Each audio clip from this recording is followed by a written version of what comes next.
اللہ غفور اللہ رحیم۔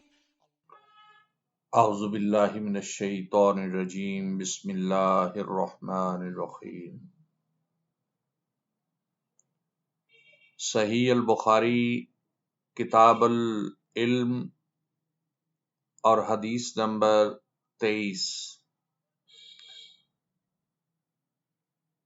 نوح بقالی کا یہ خیال ہے کہ موسیٰ علیہ السلام جو خضر علیہ السلام کے پاس گئے تھے وہ موسیٰ بنی اسرائیل والے نہیں تھے بلکہ دوسرے موسیٰ تھے۔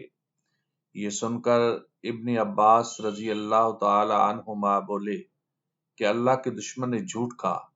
ہم سے ابی ابن کعب رضی اللہ تعالی عنہ نے رسول اللہ صلی اللہ علیہ وآلہ وسلم سے نقل کیا ہے کہ ایک روز موسیٰ علیہ السلام نے کھڑے ہو کر بنی اسرائیل میں خطبہ دیا تو آپ سے پوچھا گیا کہ لوگوں میں سب سے زیادہ صاحب علم کون ہے؟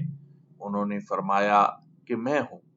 اس وجہ سے اللہ کا غصہ ان پر ہوا کہ انہوں نے علم کو اللہ کے حوالے کیوں نہ کر دیا۔ تب اللہ نے ان کی طرف وحی بھیجی کہ میرے بندوں میں سے ایک بندہ دریاؤں کے سنگم پر ہے جہاں فارس اور روم کے سمندر ملتے ہیں، وہ تجھ سے زیادہ عالم ہے۔ موسیٰ علیہ السلام نے کہا، اے پروردگار، میری ان سے ملاقات کیسے ہو؟ حکم ہوا کہ ایک مچھلی زنبیل میں رکھ لو، پھر جہاں تم اس مچھلی کو گم کر دو گے تو وہ بندہ تمہیں وہیں ملے گا۔ تب موسیٰ علیہ السلام چلے اور ساتھ اپنے خادم یوشع بن نون کو لے لیا اور انہوں نے زنبیل میں مچھلی رکھ لی۔ جب ایک پتھر کے پاس پہنچے، دونوں اپنے سر اس پر رکھ کر سو گئے اور مچھلی زنبیل سے نکل کر دریا میں اپنی راہ بناتی چلی گئی۔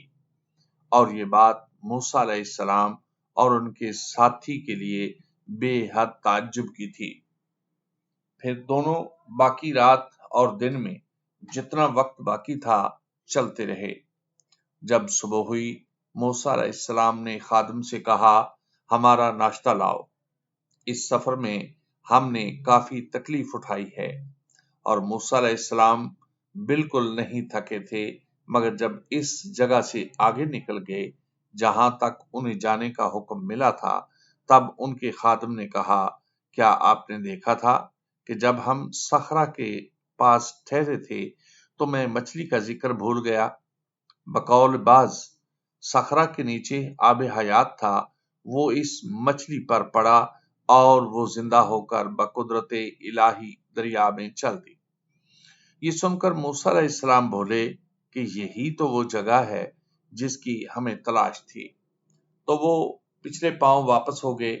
جب پتھر تک پہنچے تو دیکھا کہ ایک شخص کپڑا اوڑے ہوئے موجود ہے۔ موسیٰ علیہ السلام نے انہیں سلام کیا۔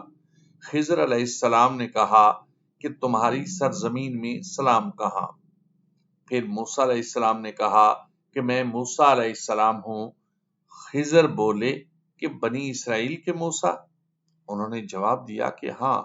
پھر کہا گیا، کیا میں آپ کے ساتھ چل سکتا ہوں تاکہ آپ مجھے ہدایت کی وہ باتیں بتلائیں جو اللہ نے خاص آپ ہی کو سکھلائی ہیں؟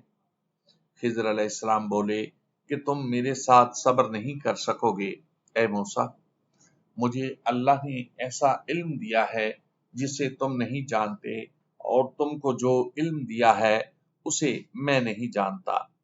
اس پر موسیٰ نے کہا کہ اللہ نے چاہا تو آپ مجھے صابر پاؤ گے اور میں کسی بات میں آپ کی نافرمانی نہیں کروں گا۔ پھر دونوں دریا کے کنارے کنارے پیدل چلے۔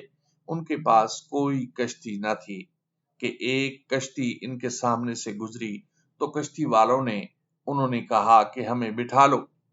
خضر علیہ السلام کو انہوں نے پہچان لیا اور بغیر کرایہ کے سوار کر لیا۔ اتنے میں ایک چڑیا آئی اور کشتی کے کنارے پر بیٹھ گئی۔ پھر سمندر میں اس نے ایک یا دو چونچیں ماری۔ اسے دیکھ کر خضر علیہ السلام بولے کہ اے موسیٰ، میرے اور تمہارے علم نے اللہ کے علم میں سے اتنا ہی کم کیا ہوگا جتنا اس چڑیا نے سمندر کے پانی سے۔ پھر خضر علیہ السلام نے کشتی کے تختوں میں سے ایک تختہ نکال ڈالا۔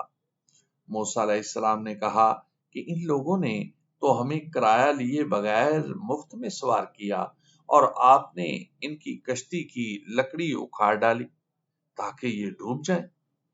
خضر علیہ السلام بولے کہ کیا میں نے نہیں کہا تھا کہ تم میرے ساتھ صبر نہیں کر سکو گے؟ اس پر موسیٰ علیہ السلام نے جواب دیا کہ بھول پر میری گرفت نہ کیجیے۔ موسیٰ علیہ السلام نے بھول کر یہ پہلا اعتراض کیا تھا۔ پھر دونوں چلے۔ کشتی سے اتر کر ایک لڑکا بچوں کے ساتھ کھیل رہا تھا۔ خضر علیہ السلام نے اوپر سے اس کا سر پکڑ کر ہاتھ سے الگ کر دیا۔ موسیٰ علیہ السلام بول پڑے کہ آپ نے ایک بے گناہ بچے کو بغیر کسی جانی حق کے مار ڈالا۔ غضب ہو گیا۔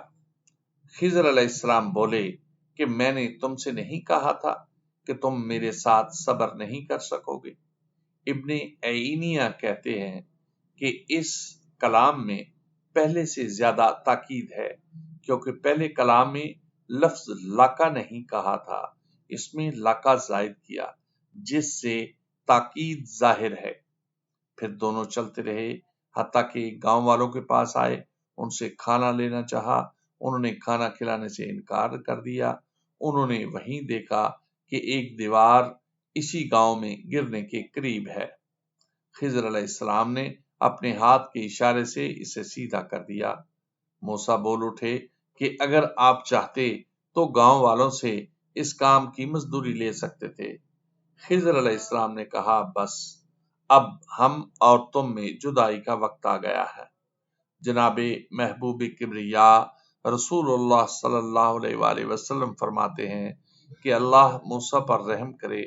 ہماری تمنا تھی کہ موسیٰ کچھ دیر اور صبر کرتے تو مزید واقعات ان دونوں کے بیان کیے جاتے اور ہمارے سامنے روشنی میں آتے، مگر موسیٰ علیہ السلام کی عجلت نے اس علم لدنی کے سلسلہ کو جلد ہی منقطع کرا دیا۔ محمد بن یوسف کہتے ہیں کہ ہم سے علی بن خشرم نے یہ حدیث بیان کی، ان سے سفیان بن عینیہ نے پوری کی پوری بیان کی۔ راواہ البخاری۔